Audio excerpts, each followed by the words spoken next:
네. 7월 8일 관세 유예 시한이 다가오고 있고, 또 7일 현지 시간으로, 오늘, 현지 시간 7일로, 트럼프 대통령이 12개국의 관세 통보 서한을 발송했다고 합니다. 8월 1일부터 적용된다고 하는데, 한국이 포함되어 있는지 여부가 아직까지는 불확실한 것 같습니다. 이 유예가 우리나라 입장에서는 유예가 불가피한데요. 여러 가지 상황상 우리 한국의 이 관세 협상과 관련해서 지금 위성락 안보실장 그리고 여안구 통상교섭 본부장이 동시에 방미를 해서 협상의 총력전을 벌이고 있는 것으로 알고 있습니다. 굉장히 어려운 상황입니다. 지금 정부가 새로 들어선 지 얼마 안 되는데 관련된 것들을 인수인계도 다 채 못 받았을 텐데 총력전을 벌여서 이 관세 협상을 좀 유예를 하고 또 필요한 것들을 방어를 해야 될 것입니다. 최선을 다해 주시고 정부는 만전을 기해 주시기 바랍니다. 민생지원금 관련해서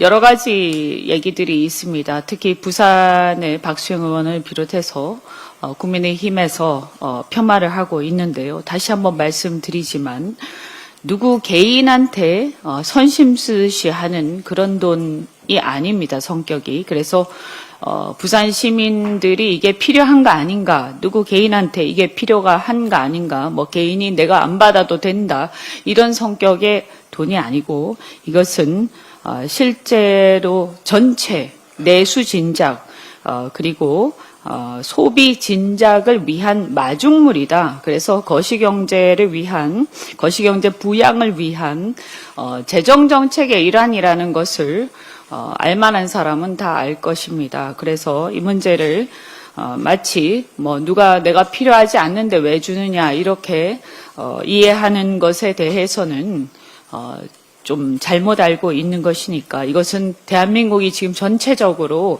내수가 굉장히 침체되어 있어서 이 상태로는 어떠한 경제 부양도 되지 않기 때문에 불가피하게 정말 최후의 어떤 비상 대응책으로 하고 있는 것이다. 마중물이다라는 것을 다시 한번 강조드립니다. 그래서 국민의힘 의원들이나 국민의힘 측에서도 이것을 알면서도 이런 식으로 호도하는 것을 당장 그만두시기 바랍니다. 대한민국 내수 경제가 살아나야 한다라는 것에 대해서 그렇다면 과연 국민의힘에서는 반대한다는 것인지 일단 그 효과에 대해서 지켜보고 판단해야 된다라는 것을 다시 한번 말씀드립니다. 국민의힘이 이와 같이 내탓 중병이 심각합니다.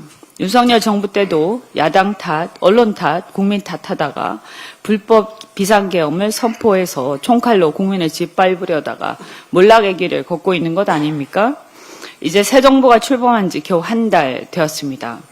건전한 비판은 물론 감사한 일입니다. 그러나 자신들이 망쳐놓은 경제를 어떻게든 살려보려고 하는데 정도껏 해야 하는 거라고 생각합니다. 지난 금요일에는 또 국힘에서 이재명 정부가 한국은행에서 17조 9천억 원의 마이너스 대출을 받았다 하면서 마치 큰 잘못을 한 것처럼 기재위에서 지적을 했습니다. 이것도 역시 참으로 개탄스러운 일입니다. 지난 6월 이재명 정부가 한국은행에서 17조 9천억 원을 차입한 것은 올 상반기 예산 신속 집행을 위한 것이었습니다. 정부가 한은에서 일시 차입하는 것은 합법적인 것이고 물론 세수가 풍족하면 한은으로부터 마이너스 대출을 받을 필요가 없습니다. 근본적으로 윤석열 정권처럼 감세로 인한 엄청난 세수 결손, 감세와 그리고 경기 침체 그리고 경제 성장 정체로 인한 엄청난 세수 결손이 일어났습니다. 23년에 56.4조, 24년에 30.8조. 이렇게 세수 결손을 은폐 수단으로 과도하게 차입을 하게 되면 결국은 국민 부담이 커지는 것입니다. 한은으로부터 차입하면 이자를 지급해야 하는 겁니다. 결국 이재명 정부가 출범 한 달 만에 한은으로부터 일시 차입한 것은 윤석열 정권의 경제 실정으로 인한 세수 부족으로 인한 것 아닙니까? 더구나 윤석열 2년 동안 한은 차입금은 290조 원이나 됩니다. 이는 코로나 등으로 확장 재정 정책을 펼친 문재인 정부 5년간 174조 5천억 원에 비해서 약 1.7배나 됩니다. 2년 동안 1.7배나 차입을 한 것입니다. 한국은행 차입에 따른 이자도 3,592억 원이나 발생을 했습니다. 한마디로 이재명 정부 초기 빚을 인수인계 받은 상황에서 경기 부양을 위한 불가피한 것이었습니다. 윤석열 정부의 높은 차입금과 경기 침체를 극복하지 못한 데 대해서 반성부터 할 일이지 이렇게 무차별적으로 정권 초기에 비판에 열올리는 것은 도의가 아니라고 생각합니다. 재정 운영을 잘못해서 자기 정부에 부담을 주고 국민에게 큰 손해를 끼쳤으니 잘못을 되돌아보고 반성부터 하길 바랍니다. 지난번에 부동산 규제 관련해서 상호주의 원칙을 따라야 한다라고 말씀드린 바 있습니다. 다행히 국토교통부가 이달부터 관계부처와 수도권 부동산 시장 합동조사에 착수했다고 합니다. 특히 해외자금 불법 반입, 편법 증여 등 외국인의 투기성 거래도 조사 대상에 포함시켰다고 하니까 강남 3구 등 고가 아파트를 외국인들이 사들인다는 소문의 진위를 철저히 파악해서 외국인의 불법적 부동산 투기를 근절하기를 바랍니다. 그런가 하면 최근 온라인 여론을 중심으로 외국인에 대한 혜택이 과도하다는 비판이 확산되고 있습니다. 논란 중에 일부는 사실과 다른 여론몰이가 있습니다.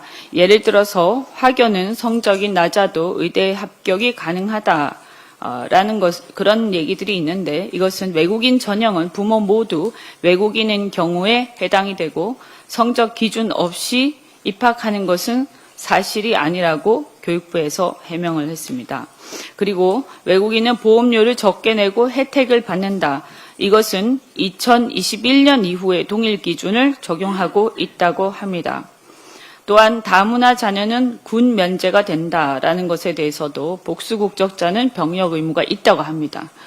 물론 그럼에도 불구하고 이 상호주의가 적용된다고 했을 때 다른 나라에서는 그러면 한국인들에 대해서 자국인과 같은 대우를 제공하고 있는가라고 하면 역차별 아닌가라고 문제 제기할 수 있다고 생각합니다. 그래서 같은 혜택을 주는 것이 과연 공정한가라는 문제 제기에 대해서는 검토할 필요가 있다라고 저는 생각을 합니다. 또한 부동산에 관해서도 예를 들어서 외국인이 해외 대출을 통해서 국내 부동산을 매입을 한다든지 이런 경우에도 역시 말씀드린 것처럼 규제 사각지대가 발생을 합니다. 따라서 정부는 이번에 부동산 시장 점검을 통해서 실태를 철저히 파악하고 종합적인 대책을 마련해야 할 것입니다. 또한 외국인이나 다문화 가정에 대한 근거 없는 혐오 조장은 사회통합이나 국가경제에 도움이 안 되기 때문에 지양해야 되지만 그럼에도 불구하고 자국인 우선주의의 국제정세 속에서 우리 국민만 역차별받는 경우는 결단코 없어야 할 것입니다. 따라서 상호주의에 입각해서 전반적인 정책의 개선점을 파악하고 개선해 나가도록 하겠습니다. 이상입니다. 마지막으로 송순호 최고위원의 발언이 있겠습니다. 누군가를 향해 손가락질을 하려면 나는 떳떳한가 스스로부터 돌아봐야 합니다. 그것이 인지상정입니다. 인지상정은 사람의 보통의 마음 상태를 나타내는 말로 타인의 처지를 이해하거나